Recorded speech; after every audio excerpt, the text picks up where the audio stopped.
In the complex and dangerous world of Chicago's gang landscape, this story revolves around a series of violent events, carefully pieced together by law enforcement through surveillance, forensic evidence, and social media sleuthing. The narrative unfolds around Lil Durk, a prominent rapper affiliated with the Black Disciples, and a murder that ties together various gang factions, firearms tracing, and digital footprints left behind by the suspects. The story starts with a photo that shows rapper Lil Durk alongside the leader of a gang known as Mike City.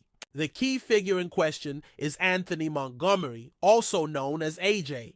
Initially, there was some confusion about whether AJ was the shooter or simply associated with the gang. It becomes clearer that AJ is indeed the shooter and part of Mike City's Black Disciples BD faction. Another individual involved is Preston Powell, a man with ties to Mike City BD as well. Powell had previously been listed as a victim in a simple battery incident in the same area. He and Montgomery are later identified as the two shooters in a high-profile murder case. Lil Durk, whose real name is Dirk Banks, hails from Lamron, a notorious faction of the Black Disciples on Chicago's South Side. His brother, D-Thang, Dante Banks Jr., was shot and killed outside a nightclub in Harvey, Illinois in 2021. According to a confidential human source, CHS1, Durk was still actively offering money in 2023 for retaliation against anyone responsible for his brother's murder. More specifically, Durk was allegedly offering cash for the killing of any gangster disciple, GD members. Investigators believe that D-Thang was killed by members of a GD faction called Dump Street. One member, identified in court records as Individual A, was closely associated with another gang figure named Mac.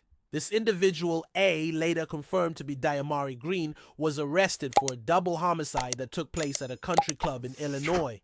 The authorities quickly connected dots between these affiliations and the murder they were investigating. The story then shifts to Stefan Mack, known as Mac, who was shot and killed in January 2022, according to the Youth Peace Center. RYPC, where Mac had gone that day, surveillance footage captured a 2014 black Chrysler with tinted windows arriving at the parking lot at 2:22 p.m. The shooters waited in the car for about 40 minutes. At 2:59 p.m., Mac exited the building and walked toward his car. Two masked individuals, Shooter A and Shooter B, emerged and opened fire. Shooter A, later identified as Montgomery, AJ, pursued Mac with a Ruger AR-556 rifle and gunned him down. Surveillance and ring camera footage from a nearby residence caught Montgomery yelling, "Marley, come on!" as he ran away.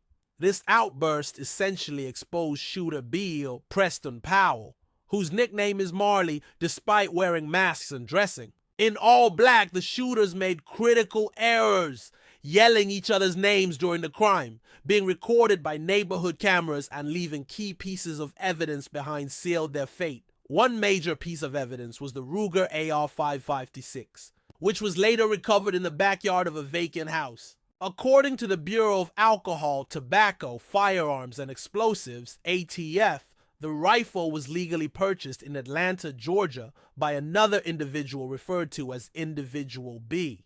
That individual is likely being investigated to determine how the weapon ended up in Montgomery's hands, possibly facing charges themselves for facilitating the crime. Another critical mistake made by the suspects was leaving a phone in the front seat of the stolen Chrysler. Investigators found it still plugged in and charging. This phone turned out to be registered to Montgomery's girlfriend, referred to as Individual C. The phone held crucial information linking Montgomery to the crime, including DNA evidence, left on the screen possibly from sweat, saliva, or even skin oils. Despite being locked, the FBI was working on unlocking the phone and had already obtained some data by subpoenaing Apple and AT&T. While Apple wouldn't unlock the phone, they did provide the IMEI number, helping law enforcement link the phone to its user and collect metadata such as texts and calls. Meanwhile, Preston Powell, Shooter B, was seen fleeing the scene out of breath. His name, Marley, was shouted during the crime, further implicating him. Both suspects had essentially left a digital and physical breadcrumb trail for the police to follow. Investigators moved quickly. On February 4, 2022, CPD obtained a search warrant for the phone. Although they hadn't fully accessed it, AT&T and Apple data helped them make connections. FBI labs later confirmed that Montgomery's DNA was on the device. Shortly after the murder, individual C, Montgomery's girlfriend, called AT&T to report the phone stolen.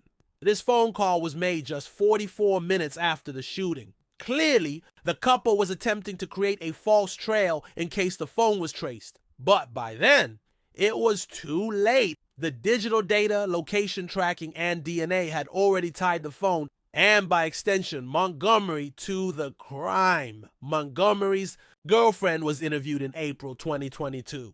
Facing potential charges herself, she quickly cooperated. She confirmed ownership of the phone and stated that Montgomery had been using it. Though she tried to distance herself from the murder, her statements helped law enforcement understand the timeline and usage patterns of the phone. At this point, the FBI also began analyzing communication between Montgomery's phone and others. These messages provided more incriminating evidence. In fact, shortly after the murder, one phone contacted another, believed to belong to Powell, asking about payment for the hit.